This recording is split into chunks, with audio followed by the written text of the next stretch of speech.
1 മണിക്ക് ശേഷം നമുക്ക് TV ഒക്കെ കണ്ടാൽ മതി, നീ മുകളിൽ എവിടെയെങ്കിലും പോയിരിക്കണം എന്നൊക്കെ പറഞ്ഞിരുന്നു. പക്ഷേ അവളിങ്ങനെ വല്ലാത്ത റെസ്റ്റ്ലെസ് ആയിരുന്നു, ഭക്ഷണം കഴിക്കാതെയും ഉറങ്ങാതെയൊക്കെ ഇങ്ങനെ. അപ്പോൾ അവൾ മുകളിൽ അവളുടെ മുറിയിൽ തന്നെയായിരുന്നു, അവൾ TV കാണാനൊന്നും വന്നില്ല. ഞാനും അവളുടെ കുറച്ച് വളരെ അടുത്ത സുഹൃത്തുക്കൾ, ശില്പ, മൃദുല എന്നൊക്കെ പറയുന്ന കുട്ടികൾ, പിന്നെ അവളുടെ ബ്രദേഴ്സ് 2 പേരും ഉണ്ടായിരുന്നു, അമ്മയും. ഞങ്ങൾ മാത്രം TVയുടെ മുമ്പിലിരുന്ന് കണ്ടുകൊണ്ടിരുന്നു.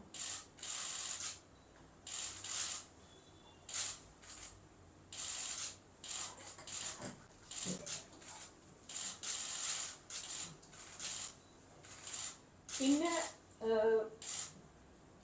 വിധി വന്നപ്പോൾ ഞങ്ങളെല്ലാവരും സ്വിച്ച് ഓഫ്. 7-ാം പ്രതി വെറുതെ വിട്ടു എന്ന് പറഞ്ഞപ്പോൾ തന്നെ ഞാൻ പറഞ്ഞു, സ്വിച്ച് ഓഫ് ചെയ്തോളൂ, ഇനി അവിടെ നിന്ന് അങ്ങോട്ട് ആർക്കും ശിക്ഷ ഉണ്ടാവാൻ വഴിയില്ല എന്ന് ഞാൻ പറഞ്ഞു. അപ്പോൾ തന്നെ സ്വിച്ച് ഓഫ് ചെയ്തു. ഞങ്ങളെല്ലാവരും അപ്പോൾ ഈ താഴെ ഈ TVയുടെ വോളി അവൾ കേൾക്കുന്നുണ്ടല്ലോ. ഞങ്ങൾ അവളുടെ അടുത്തേക്ക് പോയപ്പം അവളിങ്ങനെ ഷോക്ക് കിട്ടിയമാതിരി ഇങ്ങനെ ഇരിക്കുന്നുണ്ടായിരുന്നു.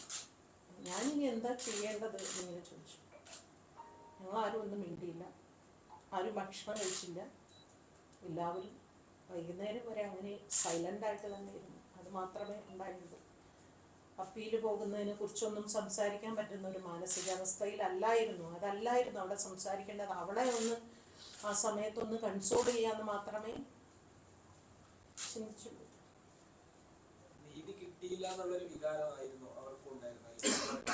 100% കോടതി മുറിക്കുള്ളിൽ അവൾ ഒരുപാട് അനുഭവിച്ചല്ലോ.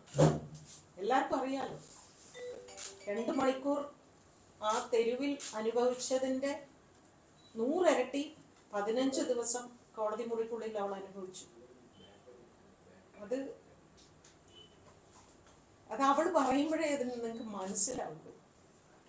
ഞാൻ പറയുമ്പോൾ അത്രയ്ക്ക് അങ്ങോട്ട് നിങ്ങൾക്ക് കിട്ടണം എന്നില്ല.